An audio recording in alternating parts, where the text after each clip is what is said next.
Kim Kardashian is revealing a shocking medical scare. What caused it might not surprise you. Meanwhile, Blake Lively is saying she does have evidence, but you just can't see it. Rosie O'Donnell is calling for a mass blackout, what this means and how the internet's responding. And season 9 of Love is Blind just dropped the wedding episodes. And are we learning that love is actually not blind? All that coming up.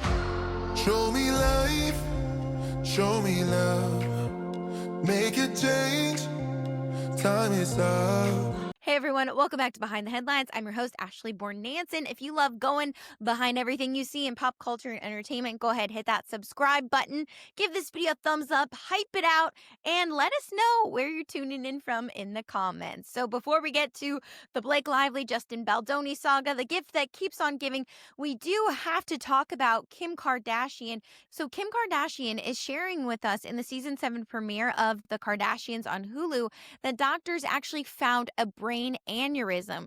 This TMZ article says, my stressful divorce did me dirty. Kim Kardashian is sharing that she suffered from a little aneurysm, and they say that she is blaming Kanye West. Check out the clip. She's at the doctor getting a routine MRI when the little aneurysm is discovered, and she's told aneurysms can be caused by stress. I'm sure a lot of you guys are aware of that. They say, by the way, an aneurysm is a bulge of ballooning in a blood vessel in the brain. According to the Mayo Clinic, a ruptured aneurysm causes internal bleeding, which could be life-threatening if untreated. The Skims founder goes on to theorize that her drama-filled divorce from Kanye, who now goes by Ye, may have led to the aneurysm, and points out the obvious, yet he is still very much in her life. Later on the episode, she says her divorce from the controversial rapper also caused her psoriasis, an uncomfortable skin condition, to flare up, all from the stress of her bitter battle.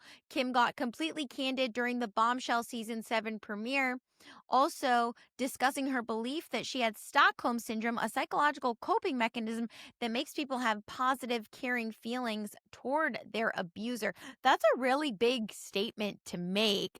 When you think about it, she's essentially calling Kanye her abuser. I don't think we're seeing physical abuse, but we're seeing what she had mentioned in her Call Her Daddy interview with Alex Cooper, saying she didn't feel safe with Kanye. She felt like he was always going off the rails, doing crazy things, and it put her probably in a fight or flight situation. Here's what she has to say in the trailer. There's like a little aneurysm. Whoa. They're like, just stress. And I'm like, people think that I have the luxury of walking away. There's like a little aneurysm. Whoa. They're like, just stress. And I'm like, people think that there's like a little aneurysm. Whoa. They're like, just stress. And I'm like, people think that I have the luxury of walking away. This week has been the hardest week of my life. I'm happy. So my ex will be in my life no matter what.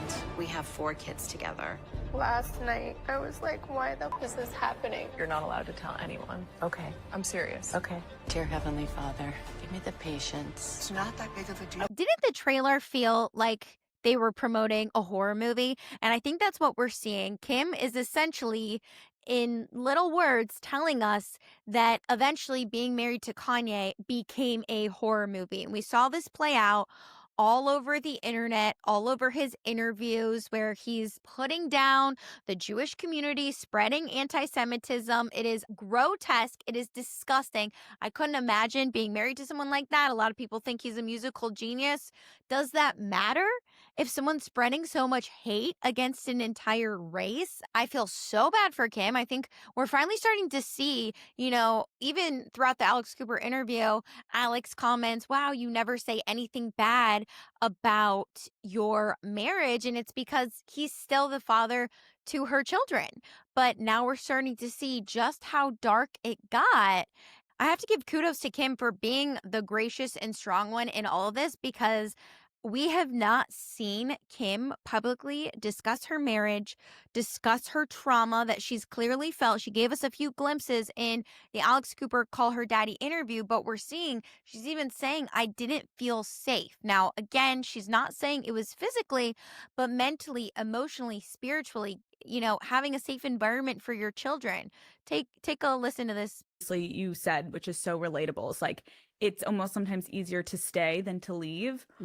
What was it for you that was the final straw that actually got you to be like, I don't know if it was like, you know, there was just a lot of things that I wouldn't deal with, you know, like I didn't like the feeling of like, you know, someone being like maybe talking bad about, you know, my kids' grandmother, aunts, like all of those feelings. If someone feels that way, then, you know, we shouldn't be together, you know, maybe airing out a lot of stuff, a lot of personal stuff, just not feeling safe, you know, not even physically, just like maybe emotionally or even, you know, financially, because you have, you know, big ideas that financial things when you, it's like a thing where you, I mean, I would like come home and I think there's a study that came out sometime this year that I read that was talking about how the biggest thing that people want out of relationships, especially in marriage, especially when you're choosing someone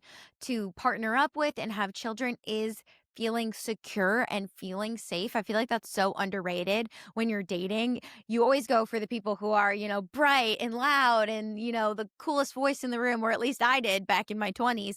And you start to see as you're, you know, looking for that life partner. And I'd love to hear your thoughts in the comments below. But safety is such a big thing, even if we're talking, you know, emotionally, financial, just stability, someone you can come home to and understand what you were coming home to.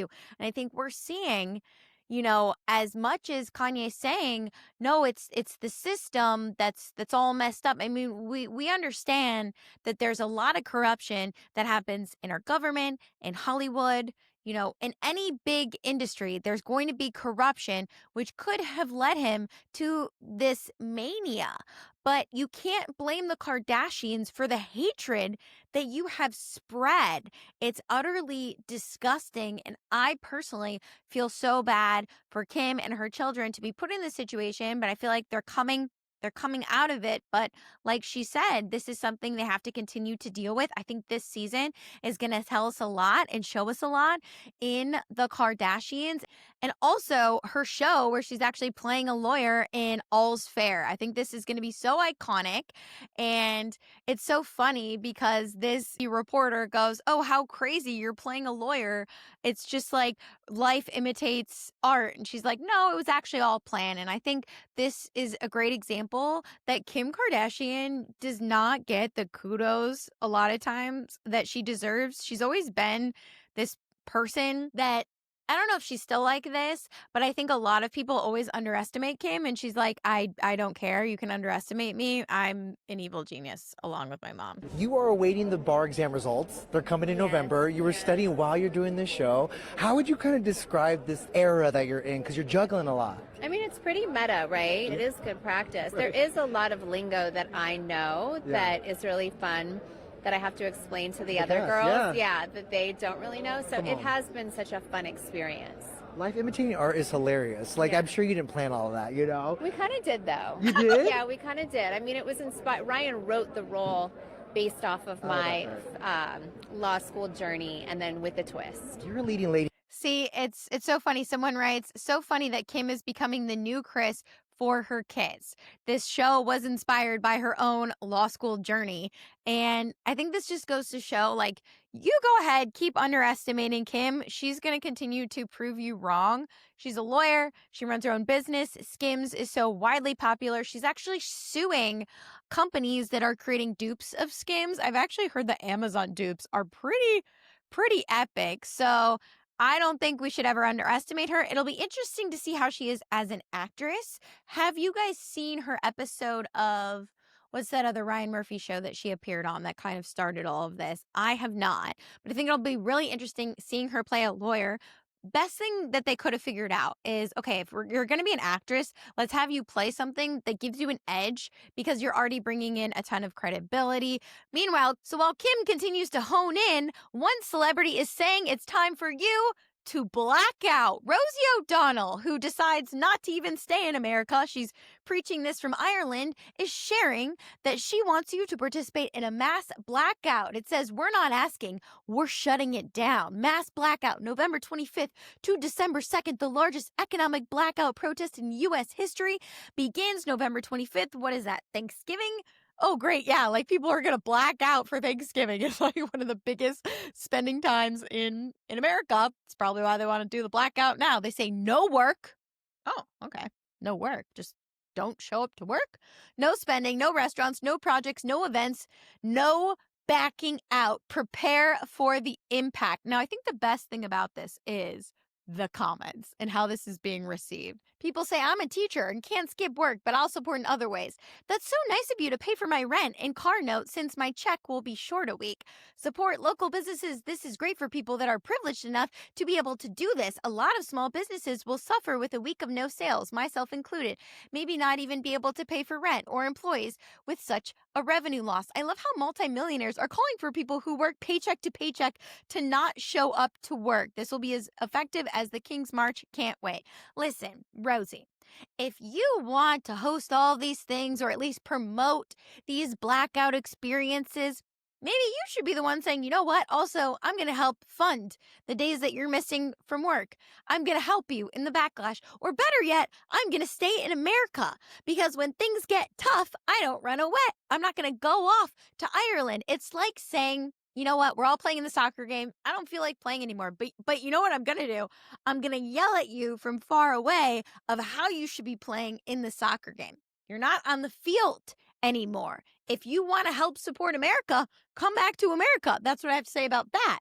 And Ellen DeGeneres, what are your thoughts? Are you inspired to participate in this mass blackout? Let me know in the comments. To me, this is just so ridiculous. This is another elite multi-millionaire celebrity that is so out of touch with humanity. If you want to protest, protest. If you want to find other ways to express your views, to get your points made, to maybe participate in your local government where the real change is going to happen, do so. But to be so ignorant to say, you know what? By the way, I'm eating my fish and chips in Ireland, and you know what you should do? Don't show up to work. This'll show Trump. It's stupid and ridiculous. Speaking of blacking out, Blake Lively is saying, you know what? I do have evidence. Justin Bell just blacked all of it out. So Deadline decides to report this week how an alleged smear campaign messages that were auto-deleted, hidden from courts, crank up the heat amid the new Blake Lively versus Justin Baldoni saga. It's saying, quote, defendants have hid the ball at every turn in the discovery process, either failing to produce documents or improperly cloaking them in the attorney-client privilege, forcing no less than 12 discovery-related motions to date against defendants and their aligned third parties. And they're alleging a much redacted sanctions seeking filing today. So essentially, in these court documents, Blake is saying, listen, they were using the third-party app Signal messages. Able destroyed would have been favorable to Jones Works and unfavorable to Able, and demonstrated that the defendants in the above captioned action, including Able, conducted a retaliatory smear campaign. So they are saying, in all this legal jargon, that they do have evidence that it must have been deleted, and they are asking for the judge to acknowledge that, of course, this proves that there was a smear campaign against Blake because it was all redacted. It was all hidden messages. Are people talking smack about their person they're going up against? Yes. Does that using a Signal app proves that you participate in a smear campaign? Absolutely not. It's like saying, you know what, Mom, I did buy cookies, but Billy ate them. So you're never going to know if I bought cookies or I didn't buy cookies. Do you like my analogies, by the way? It's just so absolutely ridiculous. And I think we're seeing throughout this whole case, we keep talking about how Blake has zero evidence. Not actually Golden, our favorite online attorney, has this to say. I see this talking point going around now. And it's just tickling me. I love the humor that she brings. The comment she's referring to is someone saying it's very clear that Wayfair parties eliminated all their texts. Those texts could have proven their innocence, but destroying them proves they're guilty. Because this is directly in contradiction of what Blake Lively's attorneys wrote in her actual motion. I'm seeing lots of people say like, oh, this is clear that Wayfair, they destroyed the evidence. And, you know, this is why they're mad at them. And this is why they were taking so long in discovery and slow rolling everything because they were destroying things. Your girl, Lively, said the exact opposite. And the lawyer said defendants took no affirmative steps to preserve their ephemeral messages. They did just the opposite. They decided to communicate primarily through Signal. They are not saying they destroyed anything. They are saying they purposely used a system that they knew would auto-destroy. And maybe that's the argument they're trying to make is spoliation. And maybe you think that argument has legs. That's fine. I'm willing to hear the other side of this. Non Actually Golden does a great job of breaking down the court docs. If you don't already follow her, she does some great videos on TikTok. But I think what we're seeing is that Blake Lively is going to come out. I told you guys that she's going to end up coming out. I said this like honestly probably back in like March or April. She's going to end up coming out with a documentary saying that she lost her mind and look at all of the online bullying. The post that she had on her Instagram story when she was talking about DV Awareness Month, that looked like kind of like a little nudge, like, oh, online bullying, internet bullying. This is another form of abuse. Kind of seemed like she was goading us a bit, right? Like, y'all better watch out because I'm coming for you. And 1000% she's going to end up coming for us.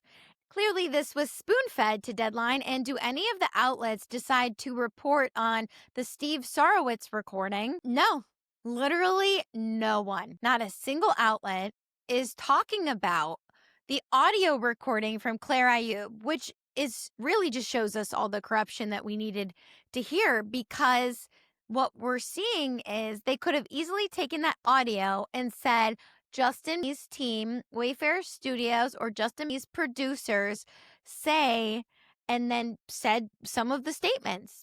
Said they were coming for them, said they were exhausted by this manipulation, like all these different things that they said in that audio recording. Don't quote me on that, but if you want to watch, we did the whole breakdown of it live, and that was one of our most fun, interesting stories. I give my perspective on production behind the scenes, but they could have taken that audio recording and released a ton of articles. There's a reason they didn't. And again, it's like Blake Lively and Ryan Reynolds are in bed with all of these outlets. Meanwhile, season 9 of Love is Blind is proving to us that love is not blind? ?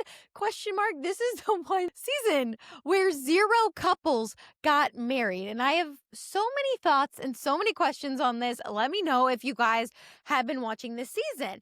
But essentially, I think people are realizing, oh, wait, I actually have to get married. Like, this isn't just to bop around on TV. I think we saw when we saw Love is Blind season 1. You have to remember this was during COVID, so everyone is locked and loaded. We're like, ooh, a new show that's not The Bachelor, like Bachelor's so old school. We were ready. And the participants didn't know, like, this could just be a dumb pilot. So we had the OGs, Lauren, Cameron, we had Amber, Barnett, like we had all the good juice, right? And we saw when people go into something, they don't know if it's going to end up being anything or taking off. They don't have any examples. They don't know if their social media is going to blow up. They don't even know if it's going to air. You see more genuine connections, which is why we had those 2 really strong couples that are still married.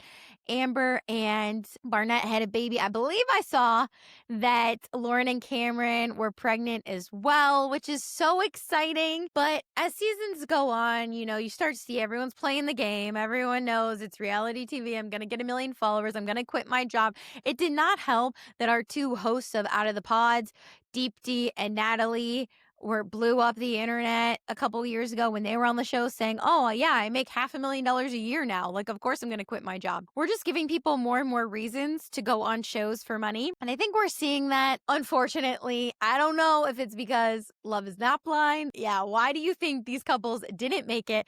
Let's start off with Allie and Anton. She makes it down the aisle. She looks gorgeous, yet right before her wedding, her mom and sister are going, oh, by the way, we don't support this. Her mom is literally saying he's an alcoholic. I don't like that he drinks. Her sister's saying, yeah, just so you know, like, I don't support this. If that wasn't enough, it's like, okay. And you have to wonder, like, do you think for the women who know that they're not going to end up with the man, if they pick dresses that they know they don't want to be their wedding dress? And why would you go down the aisle if you know, like, why would you do that to your friends, to your family, and not get married? I couldn't imagine the amount of peace I felt on my wedding day, the amount of like, oh my God, come here, you lunk of joy. I'll show you a picture of our wedding because it was just epic and iconic. The amount of peace I felt versus like the shit show that we see with all these couples is just crazy. And I can't imagine doing that to someone, like knowing that you're not going to end up with them, yet you still force them to have a wedding, like whether you're the guy or the girl. It's ridiculous. Madison and Joe, thank God they did not end up having their wedding. That would have been the ultimate nightmare. That's the only kudos I'm going to give to Joe. Joe seems like an absolute tool.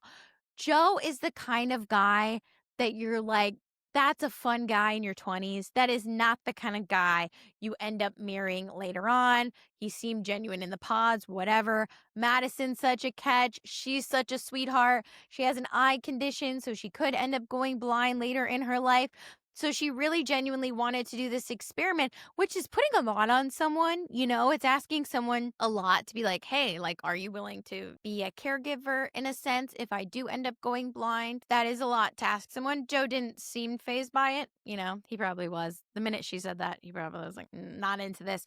But I actually think it was because, again, Joe is just not marriage material. He clearly did not think Love was blind. I think he even says, Love is not blind. He even admitted that at some point because I don't think he was as attracted to her as she was to him. And I'm glad that they didn't make it down the aisle because that would have been the ultimate trickery. You know, Calabria and Edmund knows she's not marrying Edmund. Edmund had the most outbursts I've ever seen on television. Yet, why is she taking him down the aisle? It's like the most ridiculous thing. Now, here's the thing. Edmund obviously has a lot of trauma in his life. I think he would benefit from really deep and meaningful therapy. And I think he is in a season where he needs to be coddled because of all of his trauma. I don't know if he's ever fully addressed his trauma. Like, he was very attached to his 5th grade teacher. You could tell he didn't really have a huge, you know, emotional support growing up. His mom didn't even come to the wedding. So I think this was like really, really traumatic for Edmund. And then when Calabria said no, it was kind of like, you knew I was going to say no. Like, we knew this wasn't going to work out. And she's kind of like giving him a pep talk. And that was just so odd to me. She clearly knew she wasn't going to say yes. So I don't know why you didn't end it ahead of time. Much like Annie and Nick, I actually thought this couple was going to go far because everything seemed to line up. Like, I don't know at what point Nick just switched off in his brain, like, I'm out. I don't know if Annie was like too attached to him, but clearly he did not give her as much as Annie wanted because Annie kept being like, I feel like you don't love me. I feel like you don't love me. And Nick's like, I don't know why you keep saying that. But then again, he still never was like, yeah, I'm all in with you as well. So I think it was brave and smart of him to end it early. But at the same time, I'm like, is there stuff we just weren't seeing about you that no one warned us that you're actually kind of a tool? Megan and Jordan? I mean, what? Okay. Megan says, you know, I knew you had a child and I knew you were, you know, a normal guy, like blue collar worker, but I like to play tennis at 10 a.m. So I don't know how this is going to work. I don't want to change my lifestyle. I'm like, girl, do you know what like marriage and having a family is? Also, this whole interaction, it felt like there was no nuance. Like, it was very black and white. she kept saying things like, I don't want to give up my lifestyle. And it's like, do you know how many people work from home? Do you know how many people have kids and make it work and still play tennis at 10 a.m.? Like, there's a lot of different schedules nowadays. It was very much, I'm rich, you're poor. I don't think this is going to work out. Jordan has come out on top from all this. I think he's going to find a beautiful soul that really wants this type of lifestyle. I think Megan, I want to give her some grace. I think she put herself in a fight or flight stage. And yeah, unfortunately, she just didn't see that this could have been great. She really matched up better with that other guy that had her exact lifestyle, but she didn't want to go with someone like him. But apparently there's some tea on the streets that we're going to learn next week that involves Megan. There's already some spoilers out there. Jordan seems like such a good guy. And the more you see him actually in interviews, the more I was like taking him seriously, because you see, he created this book called Dear Luca, sharing the story of his son's diabetes, trying to bring more awareness to it. Like, he seems like someone you actually would want to marry.